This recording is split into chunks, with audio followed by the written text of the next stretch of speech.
इसी इसी सभ्यता के अंदर अगर कुछ कर रहे हैं तो स्वामी जी से सीख कर रहे हैं। स्वामी जी के सीखे लोग देश और विदेश के अंदर बहुत नाम कमा रहे हैं ईश्वर विज्ञान के अंदर।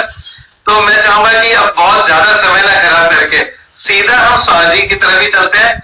मैं चाहूंगा कि स्वामी जी से थोड़ा सा, हालांकि दृष्टा है, पर मैं स्वामी जी के मुख से ही उनका थोड़ा सा परिचय चाहूंगा कि जिससे मेरे से कोई गलती ना हो जाए, क्योंकि स्वामी जी का एक लंबा इतिहास रहा है इस योग साधना और स्वर विज्ञान पर।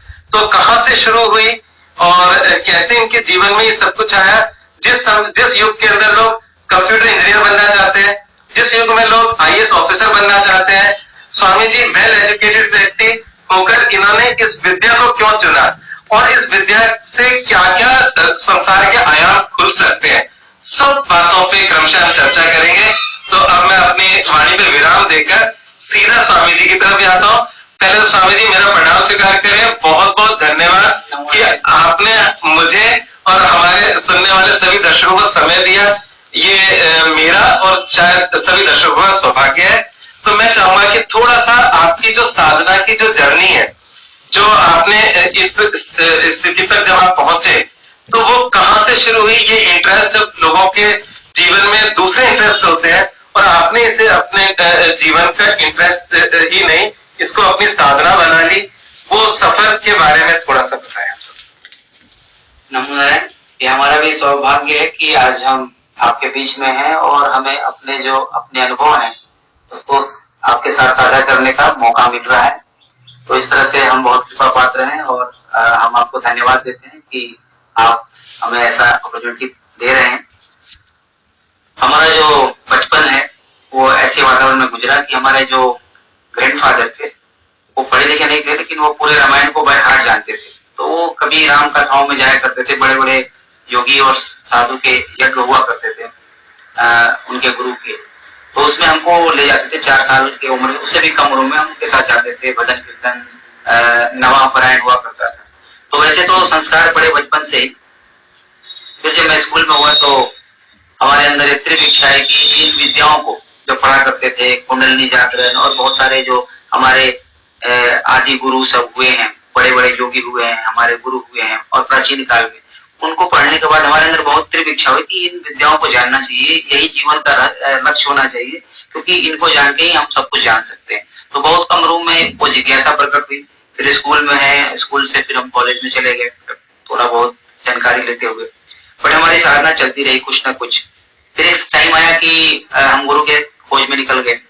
खोज मतलब कि थे तो हम अपने घर में ही रहते थे, पढ़ते थे, लेकिन हम खोजते रहते थे कि कोई सदगुरु मिल जाए और उस आकांक्षा में हम अपना साधना भी। तो उस दौरान हमने भगवान शिव को अपना गुरु मान के अपने कुछ साधनाएं चालू कर दी अपने से। तो उसमें कुछ साधनाओं से कई अनुभव हुए। फिर एक दिन जब हमारी सब साधना चली रही थी, तब हम देवघर में एक जगह है बैद्यनाथ धाम, जहाँ पर की जो फेमस है 12 ज्योतिर्लिंग का एक ज्योतिर्लिंग वहां पर है। तो मैं वहीं पर था, वहीं रहता था, वहीं मैं बड़ा हुआ। तो वहां पर शाम में मैं वहां एक पोखरा है शिव गंगा के नाम से, जहाँ लोग स्नान करके शिव मंदिर में जाते हैं। तो वहां पर रोड है, बगल में शमशान है, दुकान वगैरह भी है और कुछ बड़े बड़े पीपल के पेड़ हैं। तो शाम में उस सीढ़ी पर बैठ करके, चारों तरफ सीढ़ी बने हुए हैं, तो वो जो बहुत बड़ा जो जलाशय है वहां पर बड़ा आनंद आता था। तो शाम में वहां जाते थे और शिव मंदिर में दर्शन करने के लिए। तो एक दिन हम शाम में गए तो पीछे में रोड जो था पोखर के किनारे, वहां पर एक बड़े पीपल का वृक्ष है, वहीं पर एक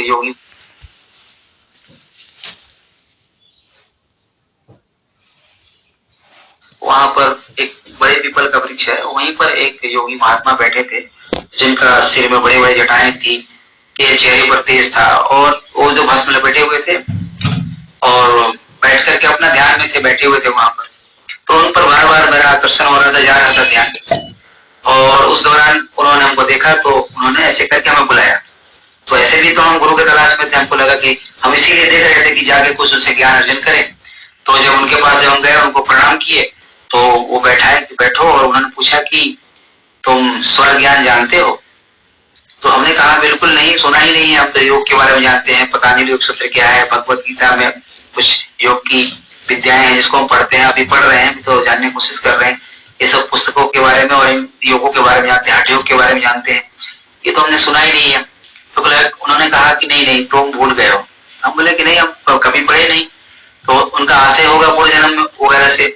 तो हमने कहा कि नहीं गुरुजी, आप हमको बताइए, हम तो जानते ही नहीं है। बोले नहीं, तुम सब जानते हो, तुमको याद आ जाएगा। फिर उन्होंने हमें 5 साधनाएं दी।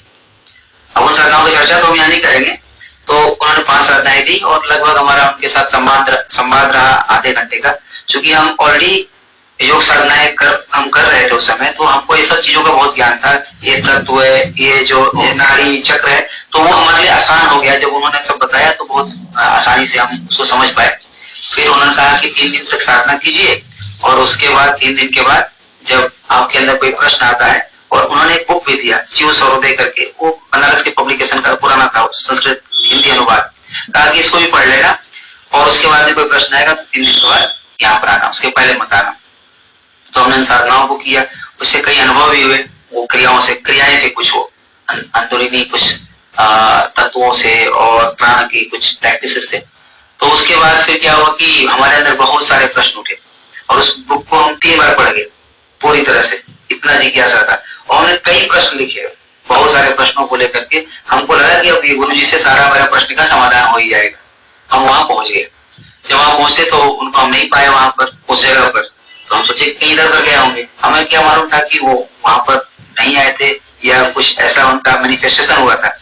डिवाइन जो दिव्य होता है ना, कहीं से गुरु आ जाते हैं अपने शिष्य को दीक्षित करने के लिए। पर हम तो जान रहे थे कि वहां पर रहते होंगे कहीं पर, वहीं शमशान भी था बगल में, और बहुत सारे योगी वहाँ और जो होते हैं शमशान के, वो काले शमशान काली के मंदिर में, तो वो भी काले ड्रेस में वहां करते थे, वो भी साधु की तरह थे। फिर हम वहां के आसपास के पंडे जो होते हैं, जिनकी स्थान होती है ना वहाँ शिवगंगा किनारे, जो संकल्प कराते हैं वहां पर, उनसे पूछा। फिर उन्होंने कहा नहीं, हमें तो कुछ नहीं मालूम, ऐसे योगी को हमने देखा नहीं। पर नहीं, बिल्कुल यहीं को सामने थे 3 दिन पहले। एक चाय दुकान था वही पीपल पेड़ के बगल में, उससे मैं पूछा कि यहाँ जो बैठे थे उस दिन, पर हम नहीं देखे।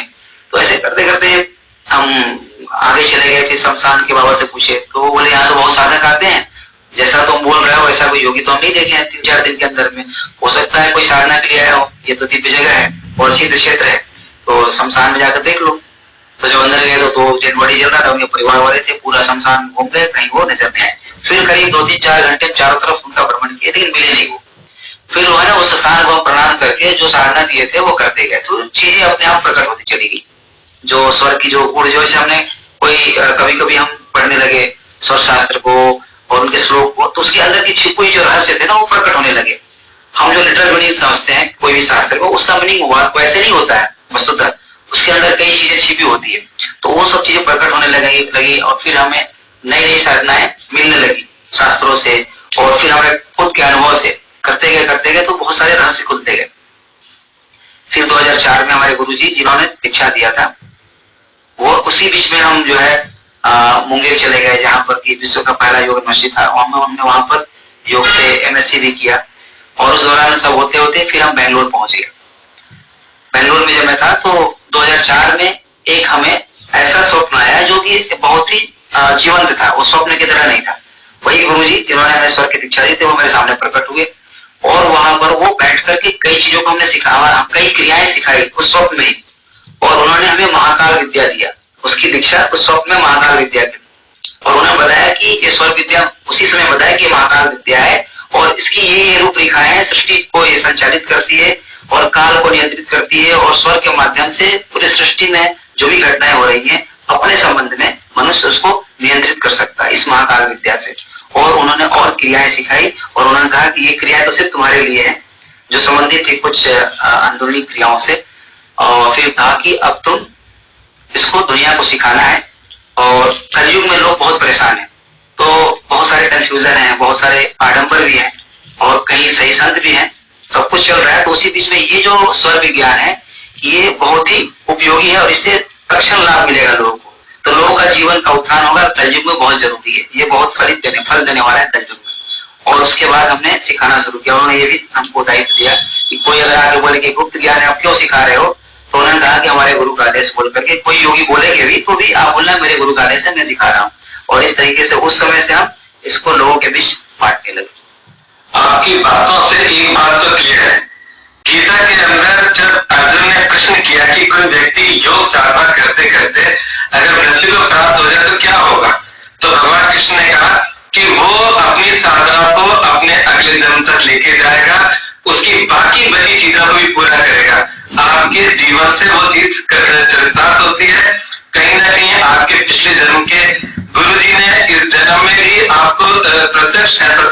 आपसे जुड़े और आपकी जो पिछली साधना रही होगी पिछले जन्मों की, वो वापस से प्रकट हुई और उसमें कुछ इजाफा होकर उसको पूर्णता की तरफ लेकर गए।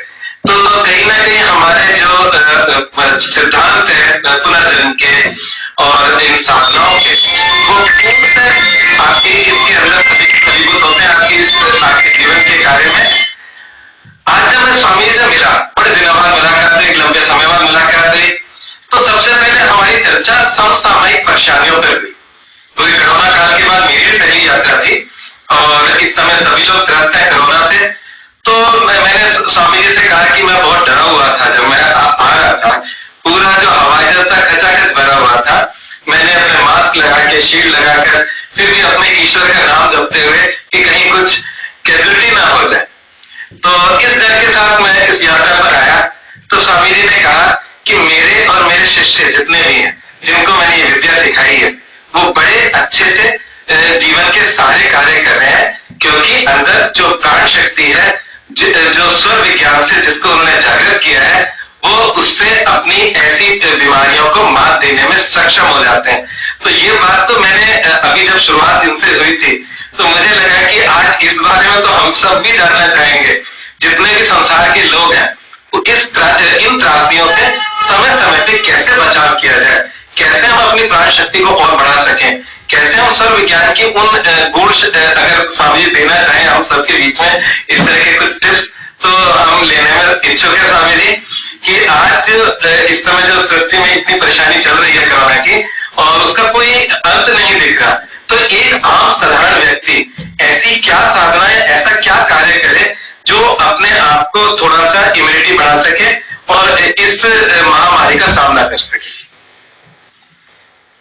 स्वर विज्ञान में ये बहुत ही सरल तरीके से किया जा सकता है, बहुत सिंपल तरीके से। और जो महामारी है, आप दुर्गा सप्तशती में पढ़ेंगे 12वें 13वें अध्याय में, महामारी महाकाली स्वरूप। तो महामारी जो है महाकाली का ही स्वरूप है।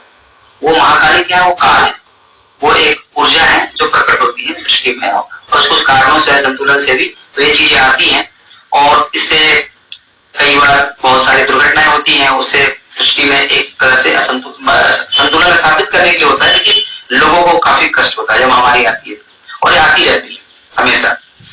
और इस विद्या को यूज करने से आज की जो महामारी है वो कल की भी है, सबके लिए है, इससे आप बच सकते हैं बिल्कुल। तो ये तो साधना है, पहले इसके बारे में बता दो कि इसको करना कैसे है।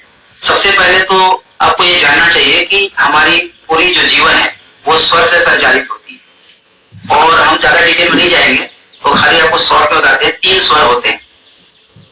वो स्वर जो है श्वास की नाड़ियां होती है अलग अलग, जो हमारे नासिका छिद्रों से कनेक्टेड है। तो एक तो दाहिना स्वर होता है, पिंगला स्वर, जो दाहिने नाक से श्वास चलती है और फिर